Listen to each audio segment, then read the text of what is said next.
Assalamualaikum warahmatullahi wabarakatuh. Waalaikumsalam warahmatullahi wabarakatuh. Bismillahirrahmanirrahim. Alhamdulillahi rabbil alamin.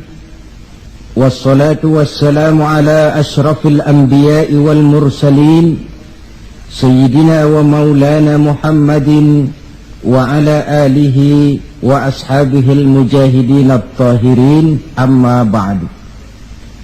Bapak-bapak, ibu-ibu, saudara-saudara kaum muslimin yang berbahagia, sudah bukan merupakan rahasia lagi bahwa kemajuan ilmu pengetahuan dan teknologi modern telah mengantarkan masyarakat manusia kepada menikmati satu bentuk kehidupan yang lebih mudah dan lebih dekat dengan apa yang mereka harapkan. Dengan kemajuan ilmu dan teknologi, dunia telah dirubah oleh manusia seolah-olah dari sebuah daerah yang kosong menjadi kota-kota yang penuh dengan gedung-gedung pencakar langit. Apa yang bagi manusia yang hidup di masa lampau hanya ada dalam idealisme mereka, sekarang ini sudah bukan merupakan rahasia lagi. Orang telah bertandang ke bulan, dan mungkin dalam beberapa tahun yang akan datang mereka akan mendarat pula di planet-planet lainnya. Kekurangan tanah pertanian bisa diatasi dengan merubah gurun pasir yang gersang dan tandus menjadi areal pertanian yang subur. Hujan lokal dapat dibuat. Kekurangan air bisa diatasi dengan penyulingan air laut melalui proses kimiawi. Penyakit-penyakit akan berkurang dan hidup makin dekat kepada apa yang diharapkan. Pertanyaan yang paling mendasar ialah, sudah sampaikah manusia kepada kebahagiaan? Adalah benar, dengan kemajuan ilmu dan teknologinya, manusia mencoba menyingkap tabir rahasia alam ini. Namun tiap kali tabir rahasia itu terbuka, terbentuk pula misteri-misteri baru yang memerlukan jawabannya. Di pihak lain, kemajuan yang diperoleh itu telah melahirkan satu bentuk kehidupan di mana manusia mempunyai satu mitos bahwa seluruh persoalan kehidupan bisa dipecahkan dengan otak manusia. Maka aspek-aspek ketuhanan, mistik dan kerohanian mulai ditinggalkan oleh manusia. Saudara-saudara kaum muslimin yang berbahagia, maka sebagai efek dari kemajuan ilmu dan teknologi itu, kita melihat lahirnya kelompok-kelompok manusia yang otaknya penuh berisi ilmu pengetahuan modern, tapi jiwanya kosong dan hampa, merasa tidak puas dengan ini dan itu, walaupun hidup sudah serba ada dan serba cukup. Akibat lainnya ialah kerusakan terhadap alam. Kita maklum, manusia memulai orientasinya dengan tunduk kepada alam. Pada proses selanjutnya, manusia mulai mengadakan adaptasi, penyesuaian diri dengan alam.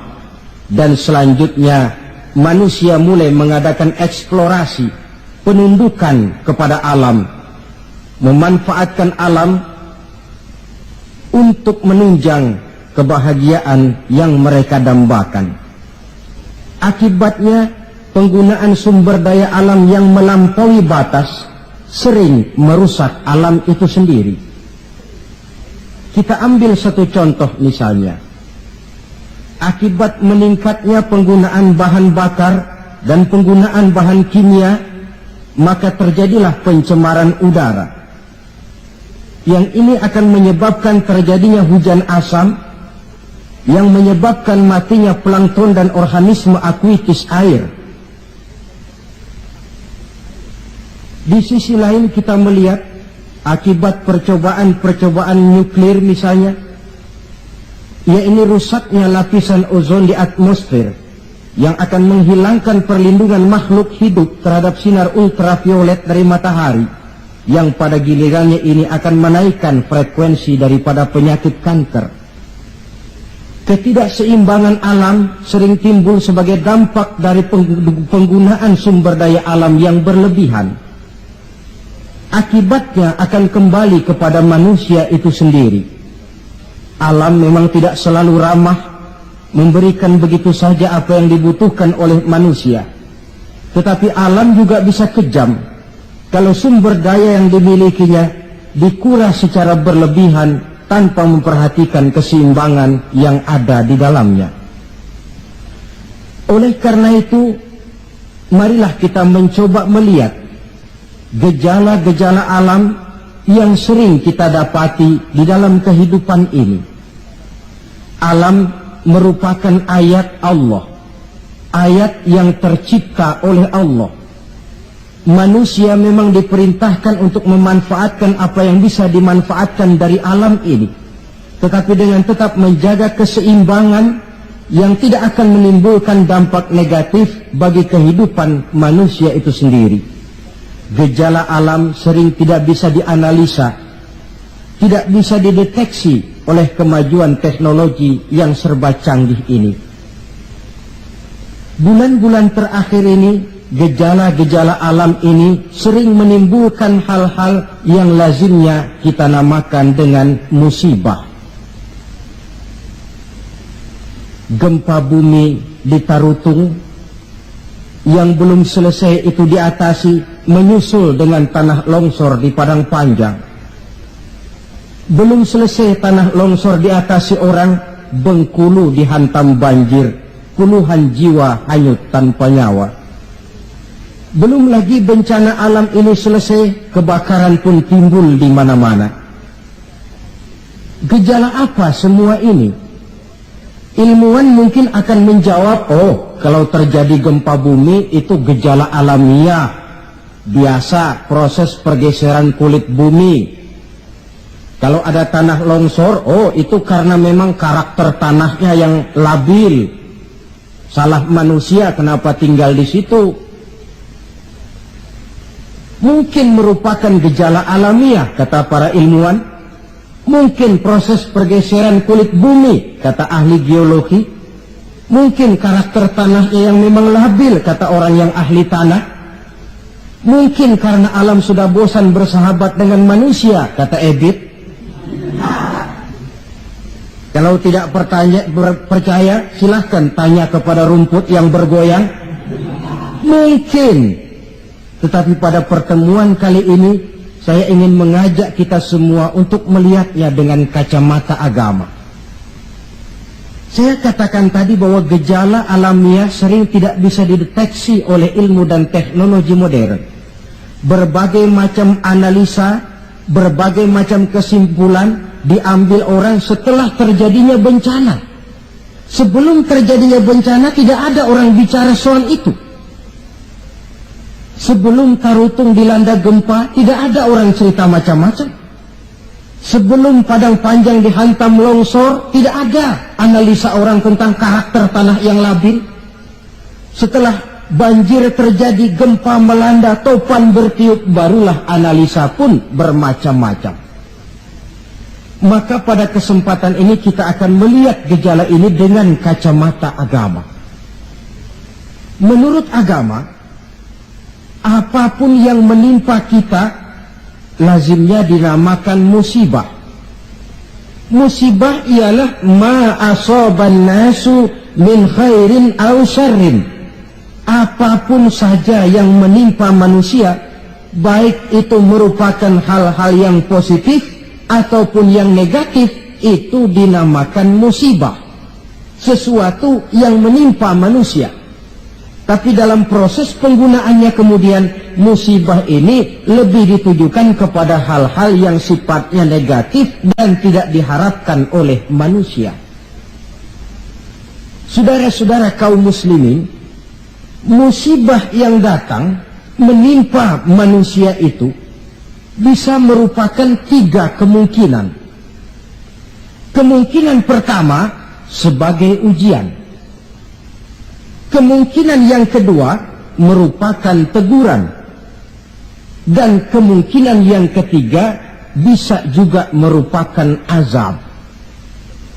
Jadi kalau datang musibah menimpa kita, hal pertama yang harus kita teliti, ini ujian atau teguran atau merupakan azab. Kalau musibah itu menimpa orang-orang yang beriman, petani yang rajin sujud tapi sawahnya dihantam wereng, peladang yang rajin beribadah tapi kebun jambunya dimakan ulat misalnya, itu merupakan ujian. Sebaliknya, seorang mukmin yang gemar melakukan dosa lalu mendapat musibah, itu merupakan teguran agar dia kembali ke jalan yang benar. Sedangkan kalau orang kafir yang mendapat musibah, itu merupakan azab pada kehidupan di dunia ini. Syukurlah kalau musibah yang menimpa kita merupakan ujian.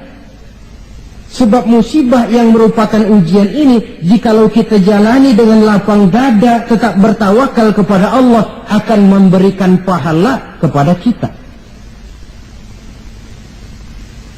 Apa saja musibah yang merupakan ujian itu? Dalam surah Al-Baqarah ayat 155, Allah subhanahu wa ta'ala menjelaskan, A'udzu billahi minasyaitonir rajim. وَلَنَبْلُوَنَّكُمْ بِشَيْءٍ مِّنَ الْخَوْفِ وَالْجُوعِ وَنَقْصٍ مِّنَ الْأَمْوَالِ وَالْأَنْفُسِ وَالثَّمَرَاتِ. Dan pasti, kata Allah, ada lamu taukid di sini, dan pasti kami akan menguji kamu. Dengan apa? Bisyai'in minal khauf, dengan sebagian kecil dari rasa takut. Rasa takut yang tidak beralasan itu merupakan musibah. Musibah yang ujian buat orang-orang yang beriman. Kadang dalam hidup ini kita dihinggapi rasa takut. Yang kaya takut jatuh miskin. Yang berpangkat berkedudukan tinggi takut kalau jatuh lagi. Takut pensiun. Takut dan paling akhir takut mati. Bisyai'in minal khauf, kami coba, kami uji kamu dengan sebagian kecil daripada rasa takut. Wal ju', dan rasa lapar. Kelaparan yang melanda dunia di Ethiopia misalnya, di Bangladesh misalnya, dan di belahan bumi-bumi lainnya. Timbul pertanyaan, di negara-negara komunis itu jelas orangnya tidak bertuhan semua, tapi jarang yang kedengaran kelaparan. Apa ini? Inilah ujian buat orang-orang yang beriman. Sebagian kecil dari rasa takut dan rasa lapar. Wa naqsin minal amwal, kekurangan harta, entah kemalingan, entah kebakaran, entah banjir yang menyebabkan rusaknya harta benda, wasamarat, dan kekurangan buah-buahan, panen tidak jadi, musim panas berkepanjangan, orang ngamuk, ulat melanda. Ini merupakan musibah yang ujian.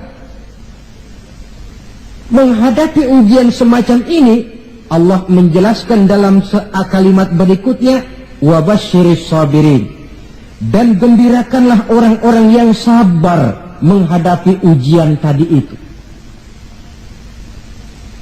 Siapa sih orang yang sabar itu?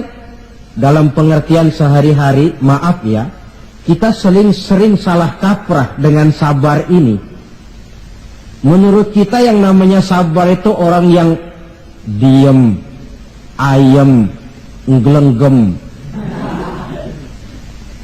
gak macem-macem, itu kita sebut sabar. Sudah ketahuan gak salah apa-apa, kepalanya ditampar orang, kelepah, diem aja. Temennya bilang, sampean gak salah ditampar kok diem. Saya lagi sabar. Oh, saya kira sabar yang begini ini sabar yang salah pasang. Siapa sih orang yang sabar ini? Ayat selanjutnya menjelaskan, ini yang disebut tafsirul ayat bil ayat. Ayat mentafsirkan ayat. Siapa orang yang sabar itu? Alladzina iza asabathum musibah qalu inna lillahi wa inna ilaihi raji'un. Orang yang sabar ialah orang yang kalau mereka kena musibah, mendapat kesulitan, kesukaran, mereka sadar kembali kepada prinsip inna lillahi wa inna ilaihi raji'un. Sesungguhnya kami berasal dari Allah dan sesungguhnya kami akan kembali kepada Allah. Bukan ucapannya, tapi penghayatannya yang terpenting dalam kehidupan. Kalau ini yang jadi basis kehidupan, rasa takut tidak perlu ada dalam hidup ini. Walaupun kekurangan harta, kekurangan buah-buahan, kena musibah lapar, tidak perlu ada rasa takut. Kenapa? Kita sadar segalanya datang dari Allah, akan kembali menghadap Allah. Kalau kita punya jabatan tinggi, tidak takut diberhentikan, tidak takut pensiun. Kenapa? Sadar. Dulu pun waktu saya lahir ke dunia, saya nggak bawa jabatan apa-apa. Kalau sekarang harus pensiun atau diberhentikan, inna lillah wa inna ilaihi raji'un. Terlahir pun ke alam ini, tidak ada saya menyandang pangkat.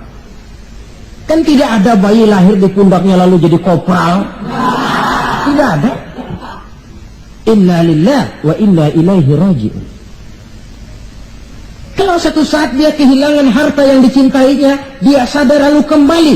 Dulu pun ketika lahir ke alam ini, tidak ada harta yang saya bawa, telanjang saya lahir ke alam ini. Ini namanya filsafat kehidupan yang paling mendasar. Segalanya datang dari Allah, segalanya akan kembali kepada Allah.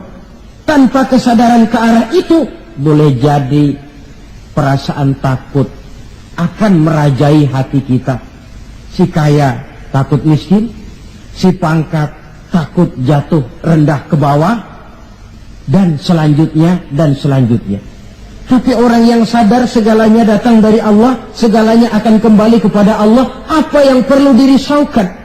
Apa yang perlu ditakutkan? Karena basis kehidupannya, dia pasrah. Segala yang saya punya, segala yang saya miliki dalam kehidupan ini, cuma titipan dari Allah. Kembali semuanya menghadap kepada Allah. Ma'asyiral muslimin rahimakumullah. Itulah sebabnya seorang muslim setiap mendapat musibah, dia harus mengucapkan inna lillah wa inna ilaihi raji'un. Jangan macam kita ini inna lillahinya kalau ada orang mati saja. Sampai dulu dalam satu pengajian, seorang kiai tanya santrinya, kemana si fulan tidak datang?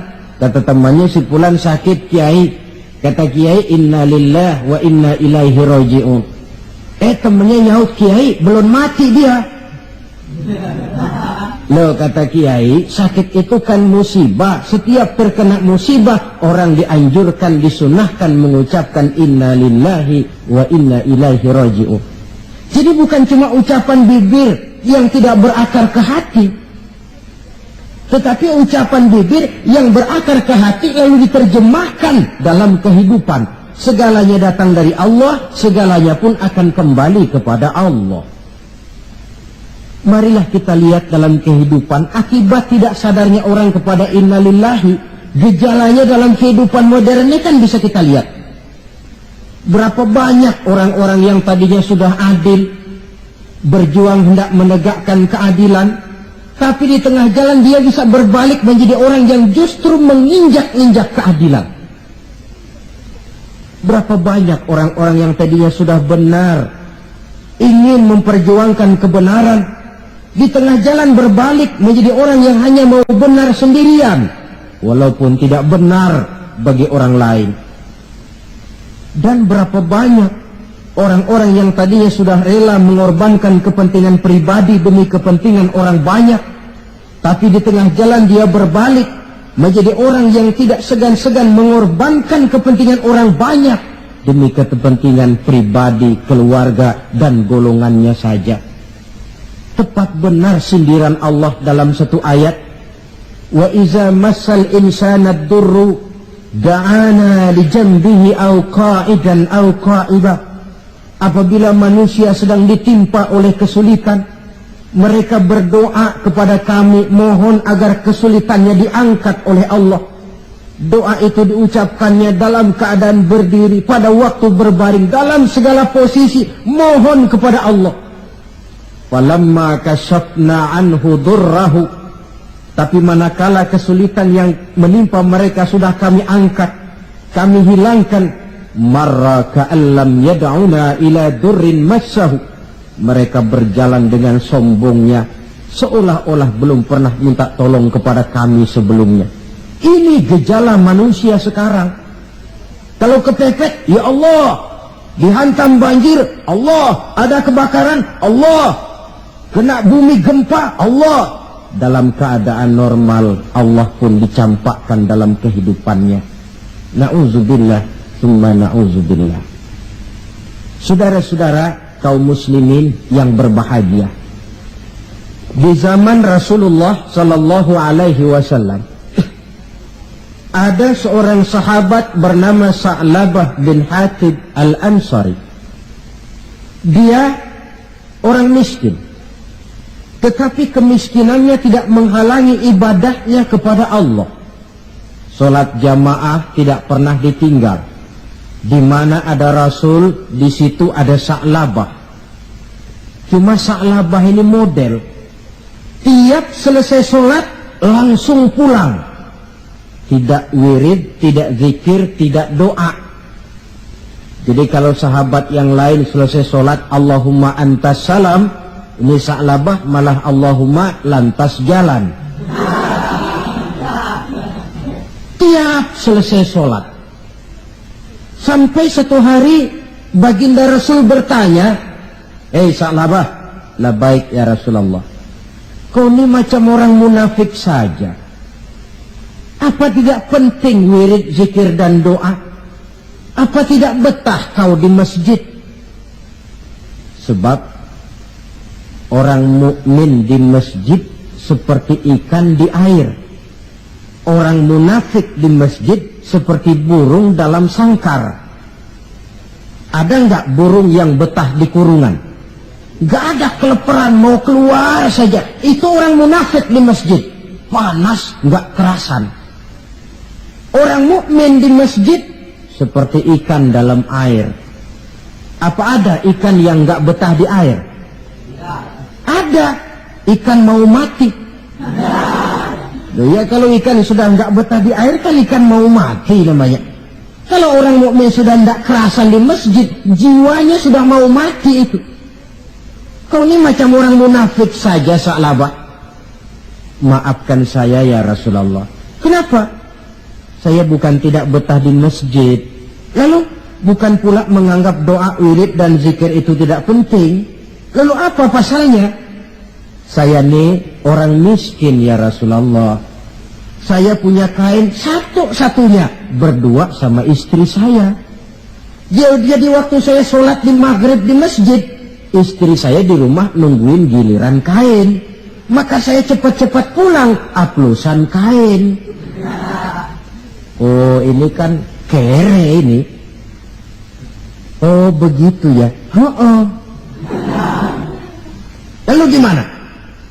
Sekarang gini saja ya Rasul, ini sudah kadang ditanya. Kemarin-marin saya mau minta sendiri, malu. Ini sudah kadang ditanya lah, saya berani. Gimana?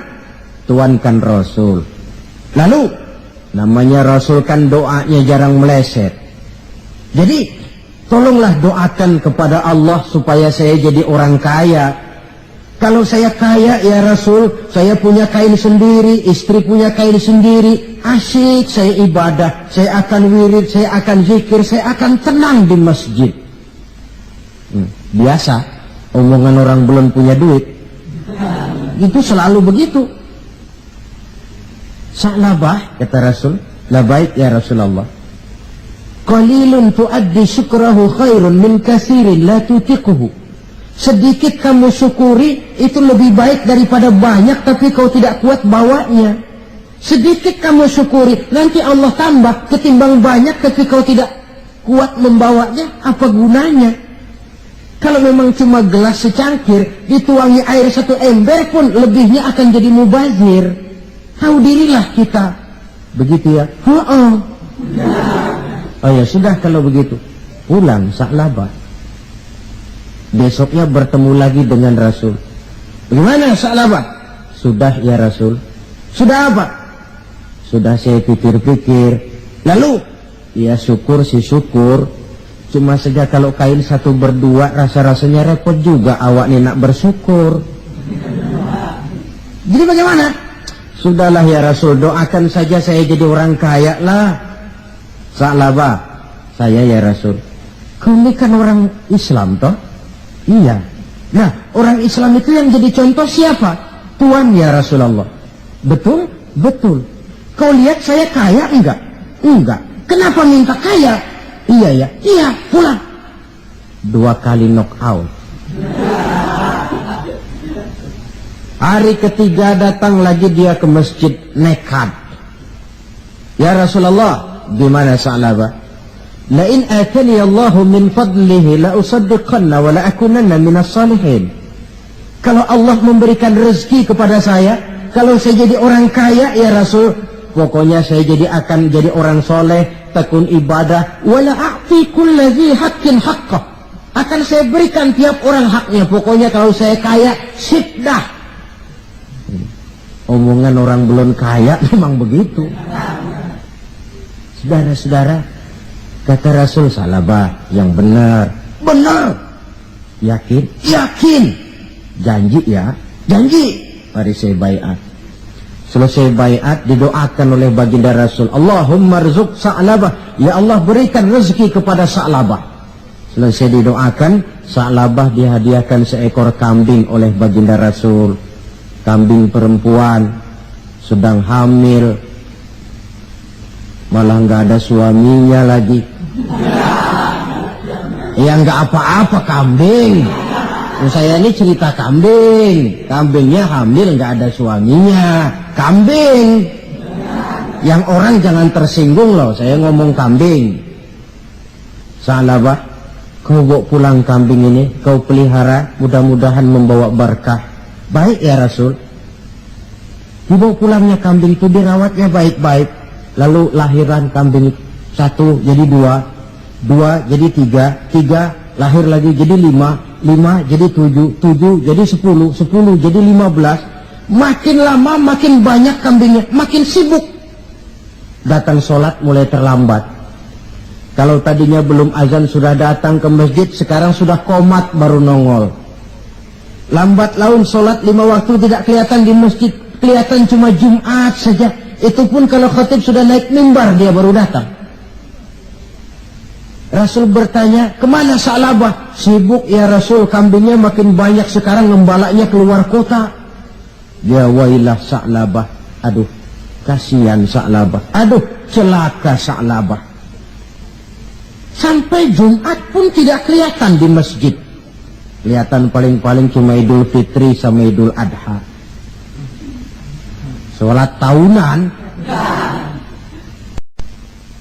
Nah, kemudian sampai waktunya di mana umat Islam diwajibkan membayar zakat. Rasul mengutus utusan, datangi Sa'labah, minta zakatnya. Ketika didatangi ini, Sa'labah berkata, ma hadhihi illal jizyah.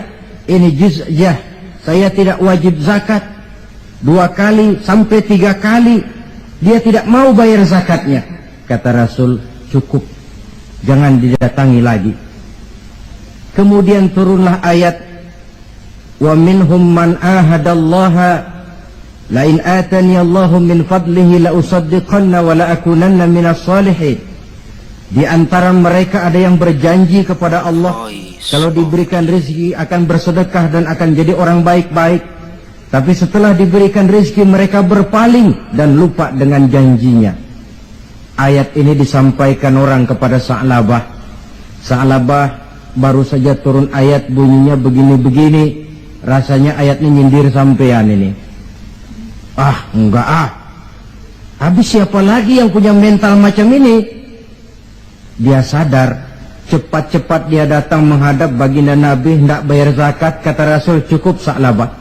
3 kali utusanku datang, kau tidak mau bayar, sekarang bawa pulang lagi.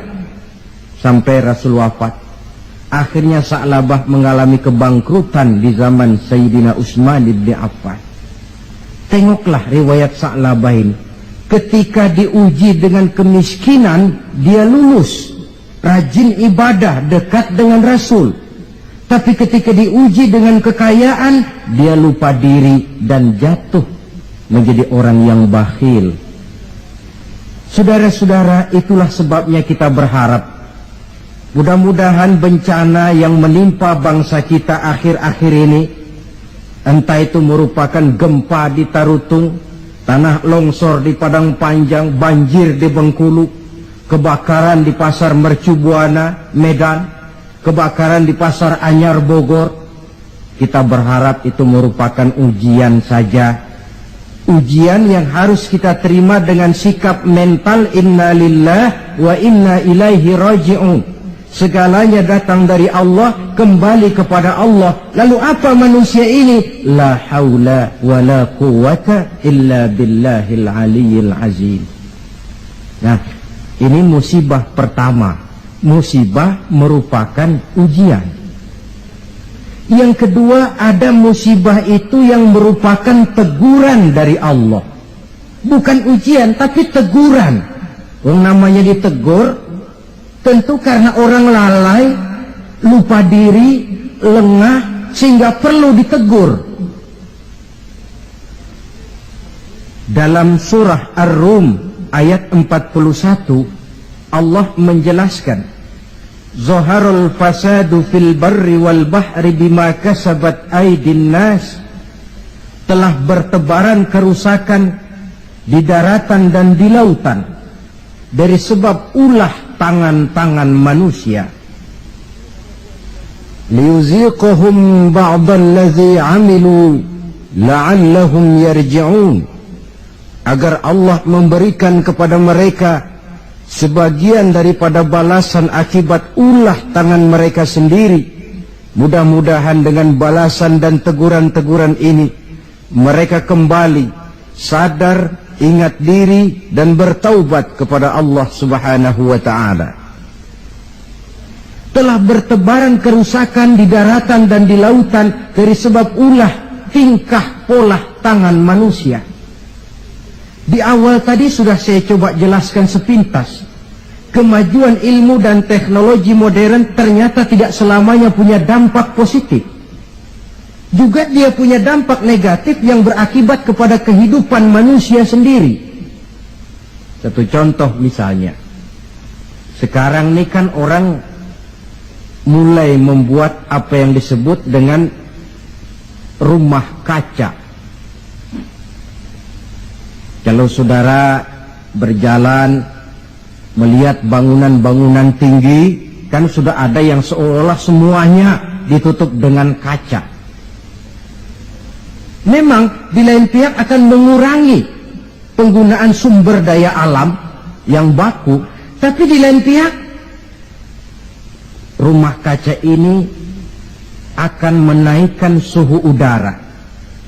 Akibatnya permukaan air laut akan naik karena mengembangnya air laut, dan jangka panjangnya melelehnya es di kutub. Akibatnya kota-kota yang berada di pantai-pantai yang rendah banyak mengalami erosi dan pencemaran air. Misalnya Jakarta, Bangkok, New York. Tahu New York? Pernah ke New York? Ke New York belum pernah? Sama.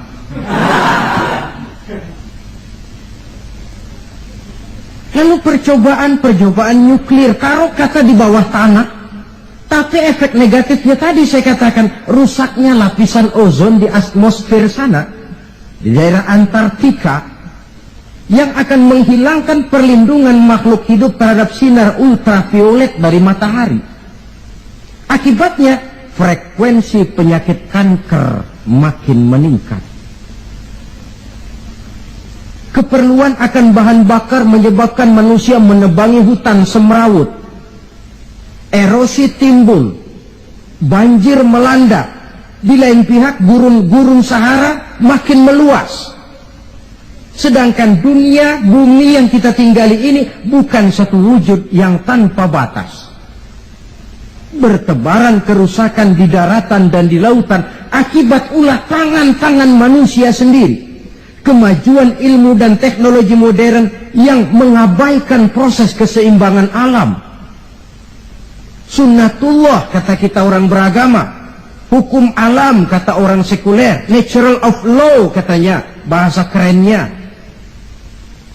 Akibatnya manusia sendiri yang merasakannya. Maka musibah-musibah yang datang ini teguran. Manusia, jangan terlalu mengeruk sumber daya alam. Hai manusia, sadar bahwa kemampuanmu terbatas. Hai manusia, ilmu dan teknologi itu merupakan sedikit sekali dari ilmunya Allah.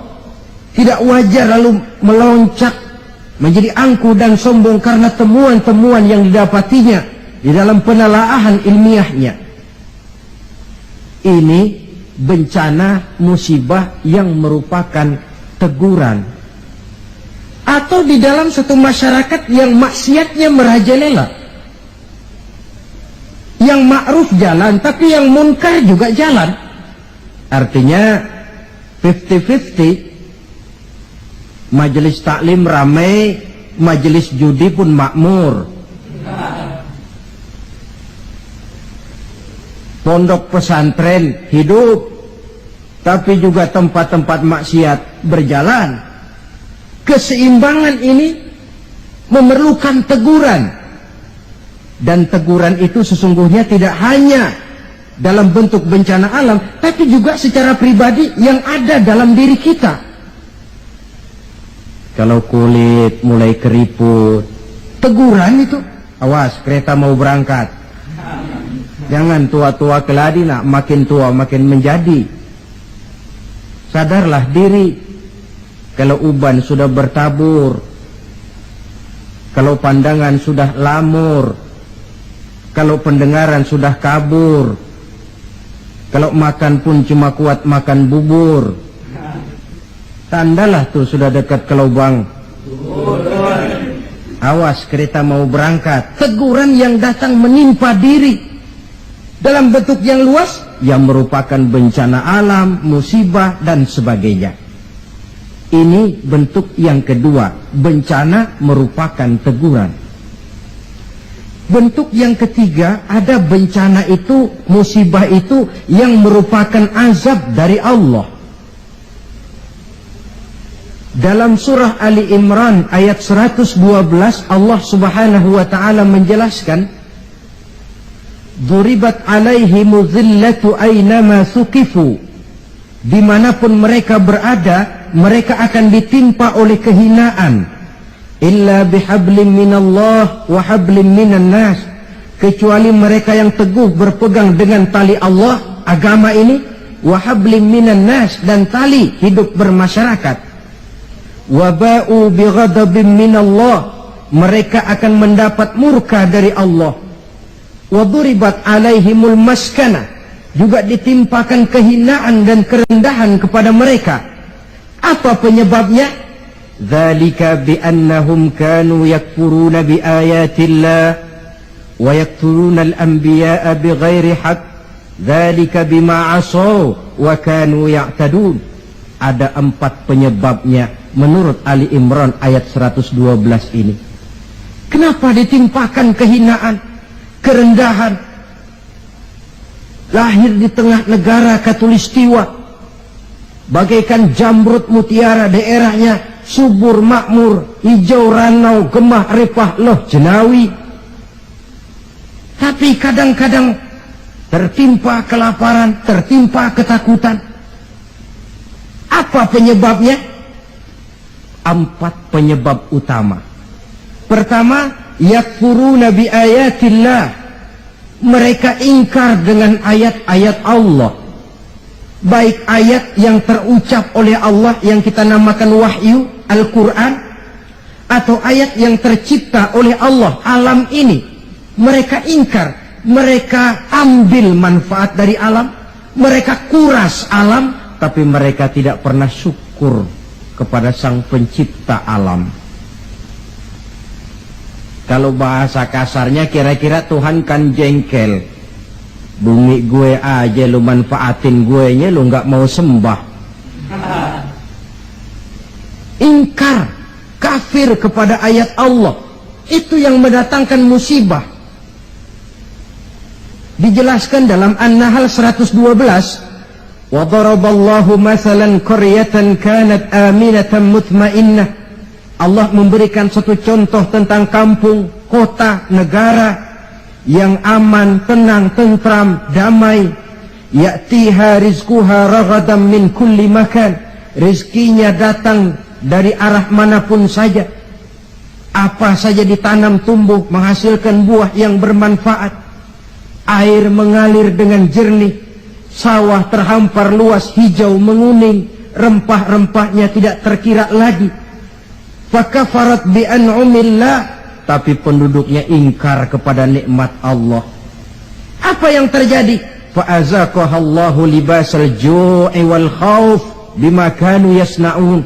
Akibatnya Allah hantam mereka dengan kelaparan dan ketakutan dari sebab ulah mereka sendiri. Jadi musibah yang merupakan azab itu datang, penyebab pertamanya orang kufur kepada ayat-ayat Allah, baik yang terucap oleh Allah yaitu wahyu, atau kufur kepada ayat yang tercipta oleh Allah, yakni alam yang terbentang ini. Penyebab yang kedua, wa yaqtuluna al-anbiya'a bighairi haqq. Mereka membunuh para nabi tanpa alasan yang benar. Membunuh nabi. Loh Pak, zaman sekarang kan nggak ada nabi, bagaimana kita mau membunuh nabi? Memang zaman kita tidak membunuh nabi secara fisik karena nabinya tidak ada, tapi menginjak-injak ajarannya, meletakkan ajarannya di bawah rasio. Itu kan sudah membunuh nabi. Buat apa kita agungkan namanya kalau kita injak ajarannya? Buat apa kita sebut dan kita sanjung dia kalau kita belakangi perintahnya? Membelakangi para nabi. Itu sudah pembunuhan kepada para nabi, pembunuhan gaya modern zaman kita sekarang ini. Oh, Muhammad itu manusia biasa. Sebagai manusia kan dia bisa salah. Karena itu yang mutlak cuma Quran. Hadis, sunnah itu bikinan Nabi saja, itu kan sejarah. Jadi sumber agama cuma Quran. Muncullah orang-orang yang ingkar sunnah. Itu kan juga membunuh Nabi. Wa yaqtuluna al-anbiya'a bighairi haqq. Sebab yang kedua. Adapun sebab yang ketiga, dzalika bima asaw, perbuatan maksiat yang merajalela, dikerjakan terang-terangan. Agama memerintah amar ma'ruf nahi munkar kan, tapi yang dia kerjakan amar munkar nahi ma'ruf. Tebulak apa? Terbalik. Amar munkar nahi ma'ruf, yang munkar malah dianjurkan, yang ma'ruf yang baik-baik malah dicegah. Yang munkar dianjurkan, bahkan diberikan iming-iming akan mendapat hadiah sekian ratus juta, akan ini akan itu. Yang munkar diiming-iming, yang ma'ruf malah dihalang-halangi. Pengajian sulit, dakwah kadang-kadang mengalami posisi yang tidak diharapkan. Akibatnya ya prinsip yang terbalik, namanya amar munkar nahi ma'ruf. Yang munkar diperintah, yang ma'ruf malah dicegah. Akibatnya perbuatan munkar dikerjakan berterang-terangan. Malah belum lama ada orang yang mengusulkan supaya pemerintah membuka judi secara resmilah untuk menutup judi yang ngumpet-ngumpet ini. Kalau resmi nanti bisa dikontrol katanya. Inna lillahi wa inna ilaihi raji'un. yang sudah diputuskan untuk dilarang dianjurkan supaya dibuka lagi. Dibuka, ditutup saja, ditutup dan dilarang saja, yang ngumpet-ngumpet masih banyak. Apatah lagi kalau dibuka berterang-terangan. Judi kronis, mabuk jadi kebanggaan, perbuatan zina sudah cerita harian. Malah yang aneh bin ajaib kadang-kadang terjadi sedarah sendiri. Ada bapak melalap anak kandungnya, ada anak kandung tidur sama ibunya. Kalau tidur biasa wajar, ini tidur-tidur. Allahu Akbar. Perbuatan maksiat yang merajalela mengundang azab. Yang keempat, penyebab yang keempat, wa kanu ya'tadun. Mereka benar-benar telah melampaui batas. Yang kaya melampaui batas, menumpuk kekayaannya. Beli gunung, beli laut, beli langit kalau bisa. Ya'tadun, perbuatan yang melampaui batas. Nah, yang kita khawatir, kalau musibah yang menimpa ini merupakan azab, tinggal kita introspeksi dan mawas diri saja. Saya mendapat kesulitan, musibah ini kira-kira ujian, teguran, atau azab. Kalau musibah menimpa orang kafir, azab. Kalau dia menimpa orang baik-baik, ujian. Kalau dia menimpa orang baik yang berbuat dosa, teguran. Jadi jangan kita sholat saja tidak pernah, puasa tidak pernah, dapat musibah lalu bilang saya lagi diuji oleh Tuhan. Bukan diuji, itu lagi dikasih perskot. Panjer nih, perskot azab, kontannya di akhirat nanti. Saudara-saudara kaum muslimin yang berbahagia, sebagai uraian penutup, apa kunci menghadapi musibah-musibah ini? Dilihat dari segi agama. Saya kemukakan sebuah hadis qudsi yang diriwayatkan oleh Imam Baihaqi dari Anas. Saya kutip dari kitab Mukhtarul Ahadits An-Nabawiyah. Allah Subhanahu wa taala berfirman dalam hadis qudsi ini, "Inni la ahammu bi ahlil ardi azaban." Kadang-kadang kata Allah, aku ingin mengirimkan azab kepada penduduk bumi ini. Jadi kalau logika kita, kalau melihat tingkah pola manusia ini aku gregetan kata Allah. Pengen aku tumpahkan saja azab kepada mereka, sudah biar habis semua. Inni la ahammu bi ahlil ardi azaban. Kadang aku ingin menghantam mereka dengan azab. Falamma nazartu ila ummari buyuti, tapi kalau aku melihat kata Allah, orang-orang yang memakmurkan rumahku. Siapa orang yang memakmurkan rumah Allah itu? Orang yang rajin memakmurkan masjid. Kalau aku lihat itu kata Allah, wal mutahabbina fi, dan orang yang saling cinta mencintai karena aku kata Allah, wal mustaghfirina bil ashar, orang-orang yang melakukan istighfar mohon ampun kepada Allah baik pada waktu pagi maupun petang. Suripat saraftu azabi anhum, aku angkat azabku dari mereka. Jadi rupanya ini yang meredam murka Allah itu. Allah sih maunya numpahkan azab, tapi begitu Allah melihat orang yang tekun memakmurkan masjid, rajin sujud, menghidupkan dakwah di masjid, orang yang saling kasih mengasihi karena Allah, orang yang mohon ampun di waktu pagi dan petang, azab itu, keinginan menyampaikan azab, aku tarik kembali kata Allah. Jadi apa obat pertama? Makmurkan masjid. Jangan sebaliknya. Kalau orang sudah lebih penuh ke gedung bioskop daripada ke masjid, Kalau orang sudah lebih menyukai hidup berfoya-foya ketimbang membantu fakir miskin, yatim piatu, dan orang-orang tidak mampu. Kalau koran sudah jadi bacaan wajib sementara Quran cuma sekedar hiasan rak di rumah, tidak ada lagi nanti yang dipandang-pandang Allah. Wal mutahabbina fi, orang yang cinta mencintai karena Allah. Wal mustaghfirina bil ashar, orang yang memohon ampun pada waktu siang dan malam, sore dan pagi.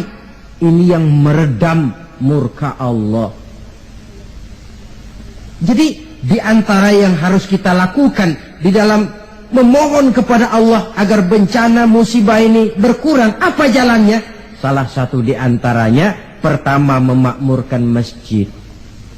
Yang kedua, kalau ngambil istilah yang lagi ngepop, memasyarakatkan istighfar dan mengistighfarkan masyarakat. Jangan cuma olahraga saja di masyarakat. Istighfar.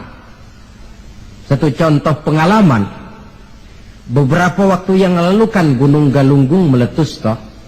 Meletus apa meletus? Meletus.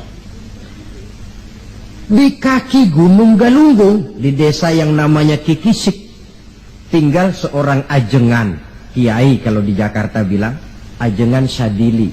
Beliau belum lama meninggal dunia. Orang lain pindah, beliau tenang saja di situ. Pesantren, masjid, komplek perumahan.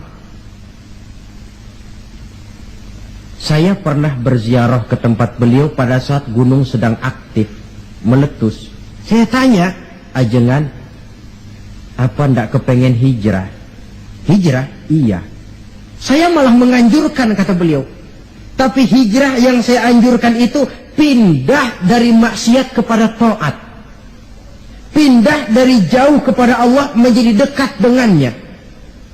Pindah dari menentang Allah menjadi taat kepadanya. Pindah dari malas ibadah menjadi rajin ibadah. Hanya dengan hijrah macam ini insya Allah Galunggung reda. Sebab siapa sangka dia bakal meletus, tidak diawasi, tidak masuk gunung yang frekuensinya itu membahayakan dalam waktu singkat seperti Anak Krakatau atau Merapi. Tahu-tahu meletus, dan letusannya cukup lama, memakan waktu 1 bulan lebih. Enggak, saya bilang Ajengan, maksud saya hijrah pindah tempat tinggal ini bahaya kelas 1. Kalau lahar jatuh habis ini. Lalu beliau membacakan satu ayat yang saya tercenung. Apa ayat yang beliau baca? Wa ma kana li nafsin an tamuta illa bi iznillah. Tidak ada orang akan mati kalau bukan dengan izin Allah. Biar saya tetap di sini, kalau Allah tidak izinkan saya mati, insya Allah saya selamat. Lantaran yang ngomong kiai, ahli ibadah, saya setuju. Tapi kalau yang ngomong okem, biar saya di sini, kalau Allah nggak izinkan kan saya selamat. Alah, jangan bertingkah lah, pindah aja. Kita ini kan kadang-kadang tidak melihat makom ya, kedudukan di sisi Allah. Orang lain baca ini bisa begini ya, orang lain kiai, kita yang bukan kiai lalu mau ikut-ikutan.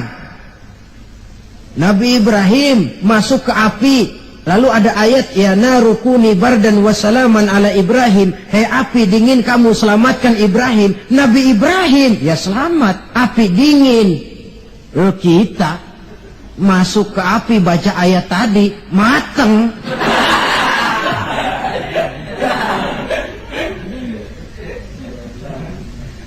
Dan memang lahar yang jatuh itu menyingkir. Rumah Pak Kiai itu dilewati saja oleh lahar, tidak masuk ke dalamnya. Ya Allah, saya teringat hadis qudsi ini.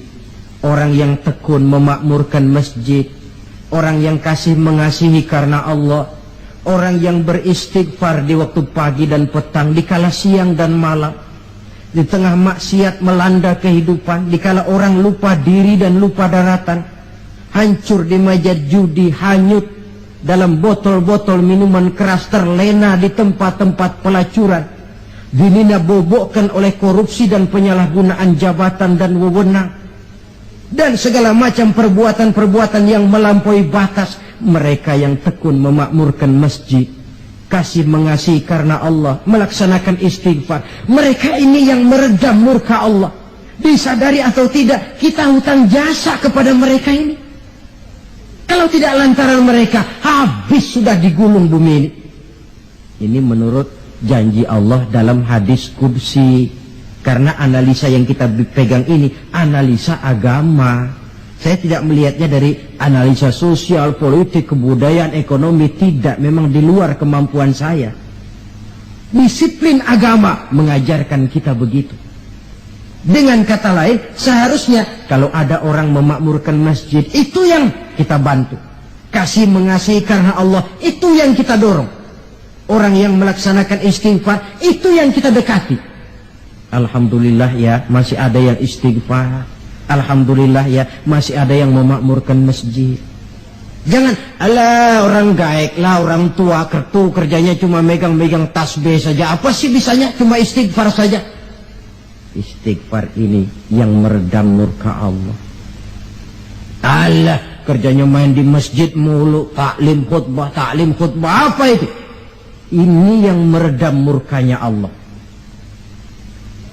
Bahkan dalam hadis lain, laula suyukhun rukka wa bahaimun rukka, kalau tidak karena orang tua yang rajin sujud, kalau tidak karena binatang melata yang mencari makan, kalau tidak karena bayi yang menyusui, la sabba alaihim azaban sabba, akan aku timpakan azab kepada mereka sehebat-hebatnya. Bayi yang masih menyusui, yang masih bersih dari segala dosa, yang masih punya masa depan, orang-orang tua yang rajin sujud kepada Allah, ini peredam murkanya Allah. Jadi kesimpulan di antara resep mengatasi musibah akhir-akhir ini dari kacamata agama, pertama makmurkan masjid, yang kedua tumbuhkan saling kasih mengasihi karena Allah, yang ketiga memasyarakatkan istighfar dan mengistighfarkan masyarakat. Kaum muslimin, inilah saja yang kita bicarakan pada pertemuan kali ini. Semoga ada manfaatnya. Terima kasih atas segala perhatian. Mohon maaf atas segala kekurangan. Usikum wa nafsi bitaqwallah. Wassalamualaikum warahmatullahi wabarakatuh.